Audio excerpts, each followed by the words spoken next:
Eu recebi um comentário aqui no canal dizendo que pra mim aqui era muito fácil ser liberal, ser progressista estando na Europa. Quero ver ser liberal no Brasil.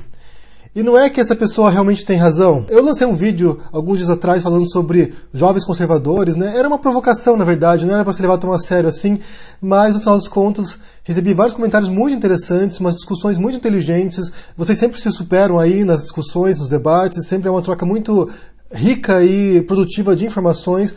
E eu fui pesquisar sobre esse assunto, já tinha visto alguns textos sobre isso antes, alguns vídeos sobre isso antes, mas eu fui pesquisar com mais profundidade e eu caí em alguns artigos científicos, alguns artigos de psicologia, que explicam a natureza do conservadorismo e do liberalismo. Então, quero discutir isso com vocês hoje. Quero falar sobre o que leva alguém a ser um conservador. Antes de tudo, o psicólogo Steve Pinker, ele lançou um livro chamado Tábula Rasa, já tem alguns anos isso, e ele defende, assim como outros psicólogos cognitivos, que a nossa mente já nasce com estruturas pré-definidas. Nossa mente não nasce vazia, como alguns filósofos, alguns psicólogos pensavam. A gente já tem toda uma estrutura montada na nossa mente para compreender o mundo, para aprender o mundo e também para certas coisas que a gente não vai aprender, certas coisas que a gente não considera importantes para a nossa evolução, para o nosso desenvolvimento, para a nossa sobrevivência. Então, a nossa mente já possui essas estruturas e nos leva a entender a realidade de certo modo. Segundo o Pinker, ele tem um capítulo sobre isso no livro dele, que é sobre a ideologia política, sobre a política, e ele diz que boa parte das pessoas naturalmente são conservadoras porque é como a gente estrutura a realidade, é como a gente organiza a realidade. Porque, essencialmente, a diferença que os psicólogos fazem entre conservadores e liberais é que os conservadores têm aversão à mudança, eles não querem que as coisas mudem, eles preferem uma ordem conhecida, mesmo que seja ruim, do que uma ordem desconhecida que possa ser muito pior. A gente tem essa necessidade de organizar as coisas, e uma outra estrutura é a aversão ao medo, a aversão ao perigo. Então, os conservadores seriam aqueles que têm medo da mudança, medo de certos perigos imaginários ou desconhecidos ou potenciais, e isso leva eles a tentar regulamentar isso aí através da ordem, através da estrutura hierárquica. No entanto, um dos psicólogos que mais trabalhou com essa noção, que mais investigou essa questão do conservadorismo e do liberalismo é o John Jost. Ele tem vários artigos muito interessantes, realmente são muito interessantes. Eu vou deixar linkado aqui para vocês conferirem, estão em inglês, mas se vocês quiserem dar uma olhada, realmente são muito interessantes. E ele apresenta uma série de fatores que fazem com que as pessoas sejam conservadoras. Ele repete isso aí, nessa questão da ordem, da estrutura hierárquica, de como muitas pessoas precisam dessa estruturação mental, muitas vezes, né, de como organizar a realidade, de quem controla, de quem obedece, do que é permitido, do que não é permitido, e também ele repete essa noção de que há essa rejeição ao medo, ao perigo, ao terror.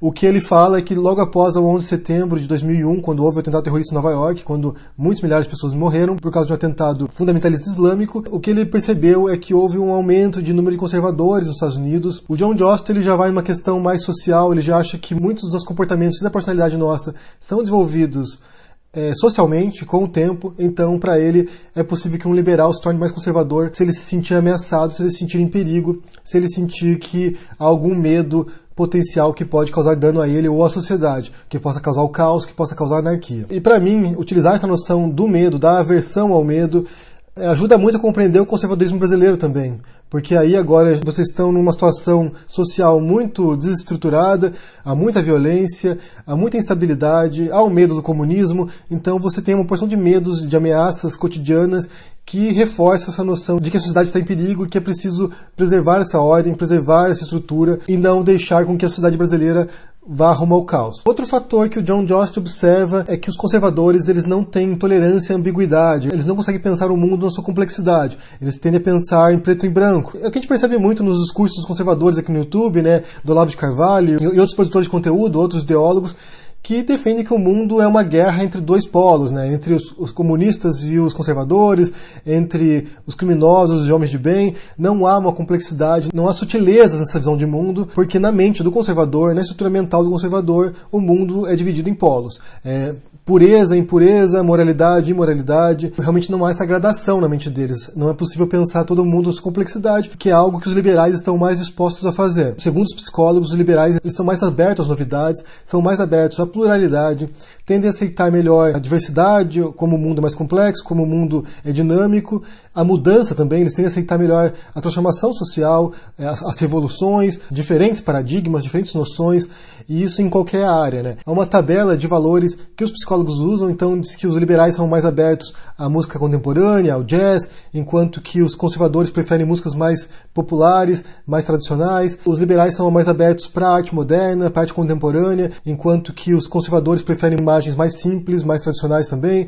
E assim por diante, né? Tem a ver também com a aceitação da homossexualidade, com a rejeição à homossexualidade, ou com a aceitação dos imigrantes, das diferentes etnias, das diferentes raças, enquanto que o conservador tem uma mentalidade mais tribal, mais nacionalista, então o próprio grupo, a própria religião, a própria família, e assim por diante. Então, basicamente, é uma diferença entre uma mentalidade mais aberta, mais inclusiva, mais expansiva, que busca a igualdade, enquanto que no outro há uma mentalidade mais fechada, e esse é um termo que os psicólogos usam, não sou eu que estou usando, não, os psicólogos usam esse termo, uma mentalidade mais fechada, que exige ordem, que exige estrutura, que exige limites. Tem um TED Talk com um outro psicólogo, vou pôr o link aqui embaixo, tem legenda, você pode conferir. E esse é o mais legal de todos, eu acho, para vocês compreenderem também as diferenças entre os conservadores e os liberais. E o que ele defende é que, na verdade, esses dois extremos, né, esses dois extremos ideológicos, esses dois extremos psicológicos, ideológicos, eles são essenciais para a construção da sociedade. Você precisa de gente que quer estabelecer uma hierarquia, você precisa de gente que quer estabelecer a ordem, enquanto você precisa também de pessoas inovadoras, pessoas criativas,